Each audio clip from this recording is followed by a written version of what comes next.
تحياتي للجميع. في هاي الحلقة راح أشرح عن أنواع الأزاميل الأساسية المستخدمة في النجارة وكيف نسنها بشكل حاد جدا لتصير أحد من الشفرة. كمان راح أشرح عن أفضل الطرق المستخدمة في سن شفرات الأزاميل. الأزاميل عدة أنواع، أنا اخترت أكثر أنواعها استخداما واللي ممكن تغطي 90% من حاجتك في الورشة. أول نوع والأكثر شيوعا واستخداما هو البنش تشيزل. بيتميز إنه طول سلاحه قصير علشان يمكن المستخدم من توفير أكبر قوة ممكنة للشفرة الإزميل أثناء الطرق عليها لإتمام عملية القطع، بالإضافة لوجود حرف مائل على كل جهة من الإزميل بنسميه بالإنجليزي بيفل عشان تتمكن من الوصول إلى الأماكن الضيقة أثناء الاستخدام. النوع الثاني هو المورتس تشيزل، وظيفته حفر أشكال مستطيلة في سطح الخشب لأغراض التعشيق اللي هم اسمهم المورتسز. بيتميز هذا النوع من الأزاميل بقوة تحمله للطرق المتواصل، معدنه سميك وقوي مشان يساعدك في تنظيف المورتس، لأنك راح تستخدمه كعتلة لاستخراج قطع الخشب من فتحة المورتس. هذا النوع من الأزاميل هو الإزميل الياباني، وكالعادة أي أداة يابانية لازم يكون لها خصوصية بتميزها عن الأدوات المصنوعة في أوروبا وأمريكا. هذا النوع اللي أمامكم يعتبر أيضا من أنواع البنش تشيزل. الصانع اسمه ماتسومورا.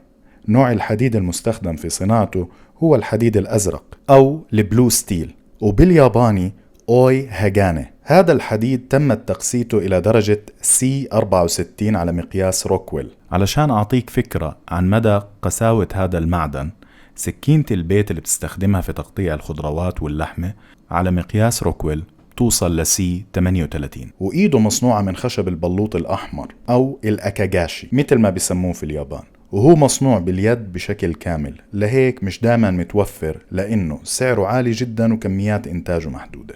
يوجد في العالم مئات الشركات لتصنيع الأزاميل، وبتتفاوت أسعارها بشكل كبير من $1 لحتى توصل لأكثر من $100 للإزميل الواحد. من الماركات العريقة واللي بتصنع أزاميل سعرها جيد مقارنة بأدائها ماركة تو تشيريز، وعمر هاي الشركة الألمانية حوالي 160 سنة وتأسست سنة 1858. أزاميلها على مقياس روكويل بتوصل لدرجة C61، مجموعة من 6 أزاميل بيصل سعرها $225. ناركس أيضا من الشركات المحترمة اللي بتصنع أزاميل ممتازة.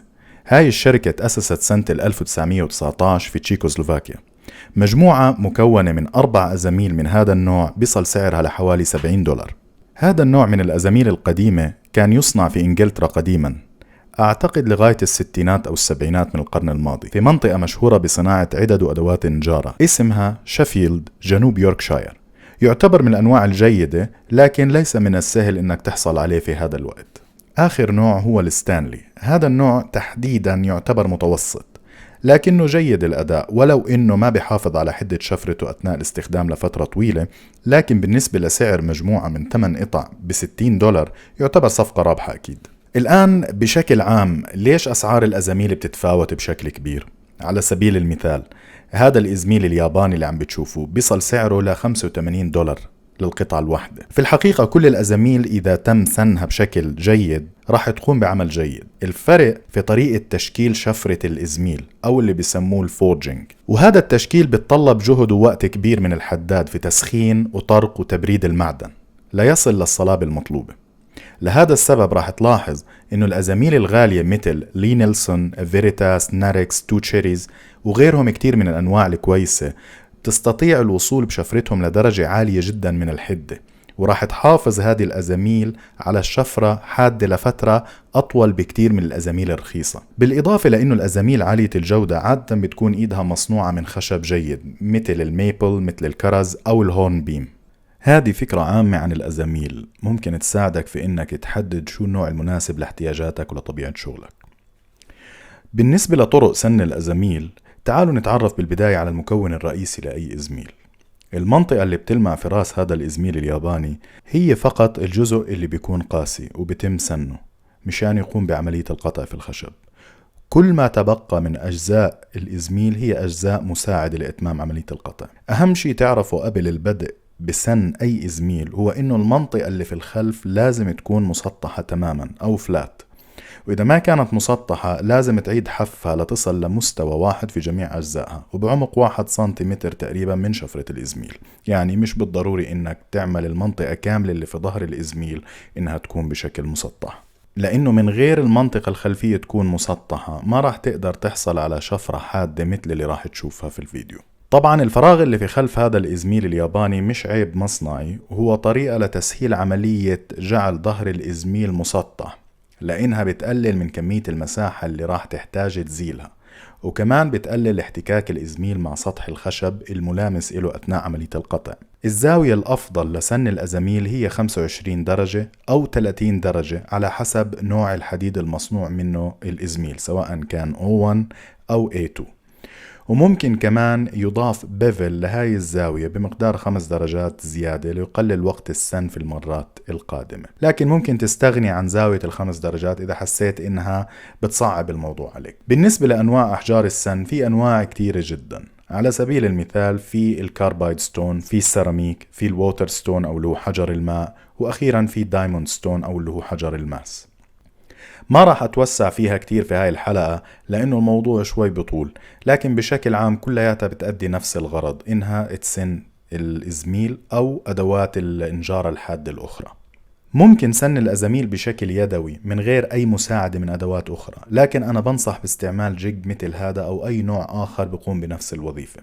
والسبب إنك لو غيرت زاوية الإزميل بالخطأ أثناء السن راح تحتاج لوقت كبير لتقدر ترجعها للزاوية الصحيحة، لأنه معدن شفرة الإزميل قاسي جدا وراح يتطلب منك مجهود كبير على حسب حجم التغيير اللي أحدثته في الزاوية الأصلية.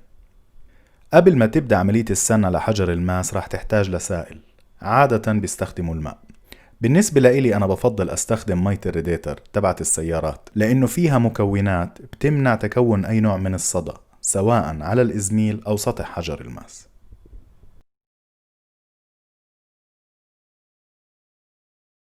مثل ما انتو شايفين هاي الأداة بتحافظ على زاوية الإزميل تضل ثابتة خلال عملية السن، وبالتالي بتعطيك شفرة حادة جدا وزاوية صحيحة كل مرة. لنبدأ عملية السن بنحتاج لبضع قطرات من السائل فقط.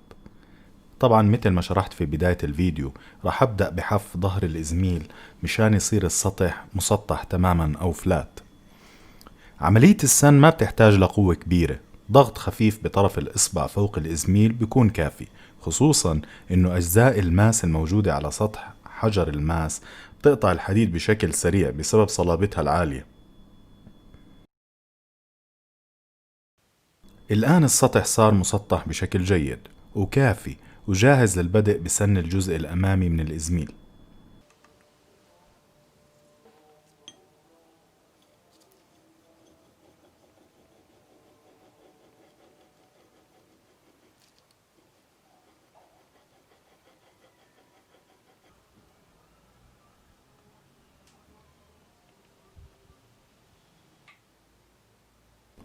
الحجر الياباني عادة هو أكثر حجر بيعطي شفرة حادة لأنه بيقطع الحديد بطريقة بطيئة، لهذا السبب بتركه كآخر حجر بستعمله في عملية سن الإزميل.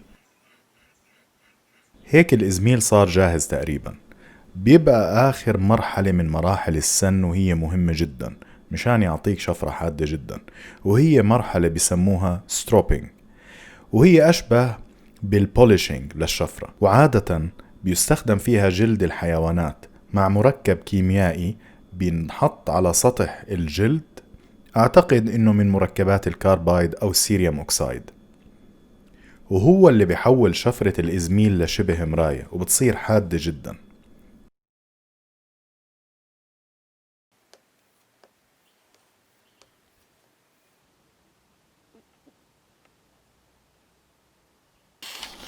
هاي تجربة الإزميل بعد السن على ورقة. طريقة القطع مستمرة بشكل كامل من غير أي توقف لأنه شفرة الإزميل حادة جدا.